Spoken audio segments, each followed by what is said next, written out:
From having a new coach and a complete roster this year, to Tom Brady joining the Broncos' rival. Here's why the Broncos are having a drama-filled season. The fire started with Broncos' new main man, head coach Sean Payton. Now, there's some drama in the air because everybody knows that Payton is a zero-nonsense guy.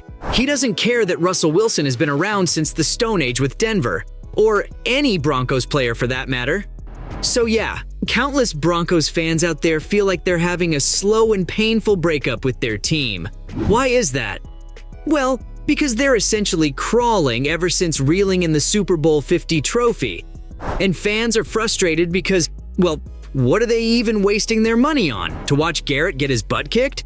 Hard pass. But I do feel like the pot is boiling because there are loads of new names in the upcoming season's draft. As every team prepares for the 90-man roster, Payton's got his knives sharpened as he prepares for the 53-man roster. And since he's far from the current circle, nobody knows who's going to walk the plank. There are about 15 undrafted players on the roster, which means some old folks gotta take the cut. Speaking of which, a few names are already in the air that might get the axe. Experts have 5 names, players who have served Denver well. The first victim is Broncos linebacker Aaron Patrick. The guy has a lot to offer, but he lacks the power to put it all together. At times he's on the very top, and at others he's simply mediocre. This makes him expendable and unfortunately replaceable, namely by promising young lad Seth Benson. But the shortest end of the stick might be landing in Justin Strnad's lap.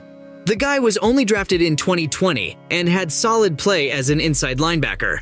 But unfortunately, life caught up with him, and a quick wrist injury was all it took to make his season trash. He's still on the roster, but sport is a brutal business. Once you're down, they'll let the new guy roll right over you. And the new guys in question might also roll over Mike Purcell. I mean, yeah, Mike's been there for the last 17 games. But everyone wants fresh blood, except for DC fans.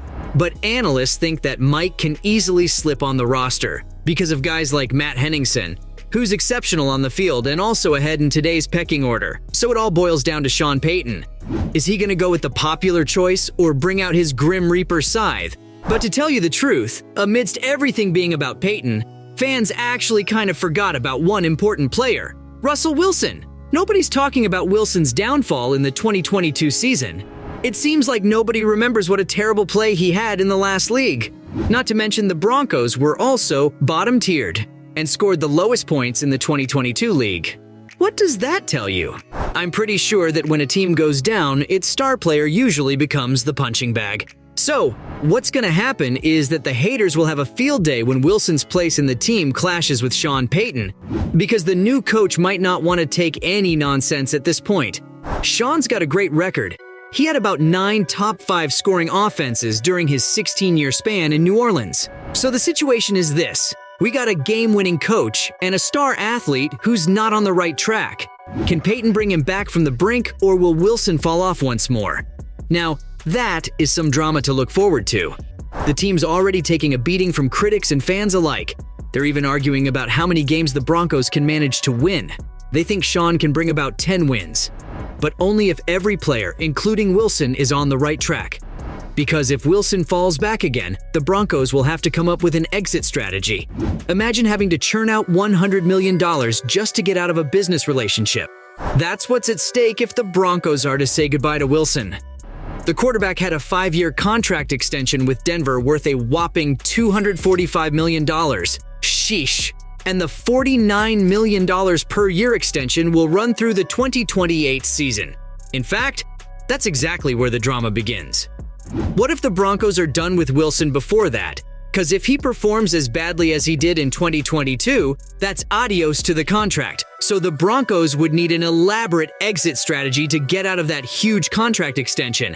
If they break up with him now, they will have $107 million in dead money. And so the Broncos might think of dropping him later to cut their losses, but they'll still have $49.6 million more in dead money for 2025 alone. So yeah, it doesn't look good for the Broncos either way, because they never knew what they were signing up for when they picked Wilson.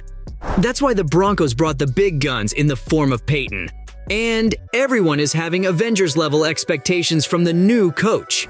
Because if his magic works with Wilson, the Broncos can rejoice and forget their troubles.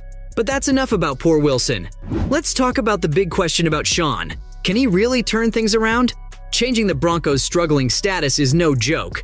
As hard as it might be for the Denver fans to admit, they were really bad. So it's going to be tough reclaiming their AFC West crown after reeling through 2022 with a 5-12 overall record.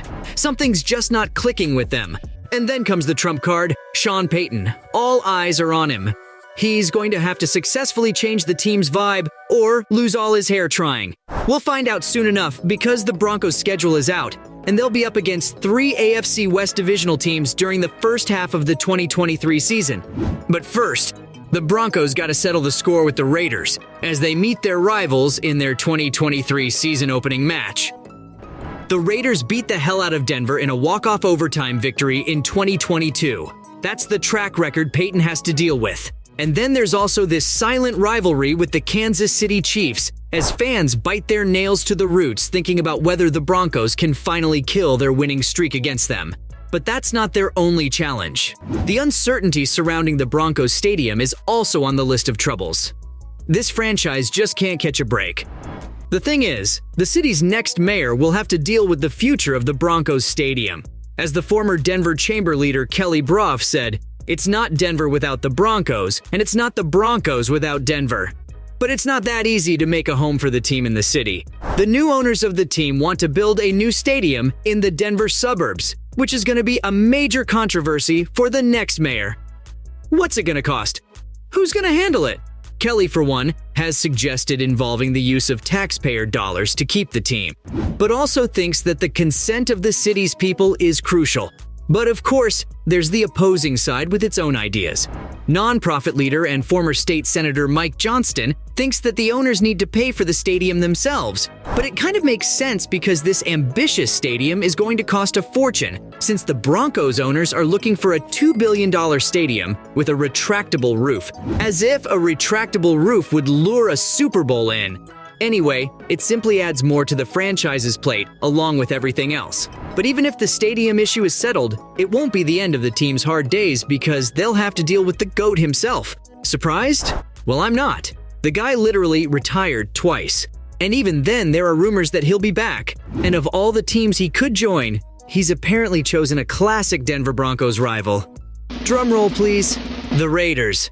Yep. Rumors are in the air that Brady might be coming up with a whole new scheme to unretire for the second time. He might just become the NFL's first ever player who's also a freaking franchise owner. Well, he's got the money and the experience for that. And it's been done before in the NBA by none other than Michael Jordan, who also retired twice. He became part owner of the Washington Wizards, and when he couldn't find the thrill behind the desk, he unchained himself and put himself back on the court. Experts think Brady might be doing the same. He's looking for part ownership of the Raiders, but how long before his bones start aching for the pads? Fans and analysts believe it's not going to be very long at all. And if Brady ends up against the Broncos, well, it's going to be a hard life for them. So from Tom Brady joining their rival team, to the new coach coming up with a fresh roster, here's why the Broncos are having a drama-filled season.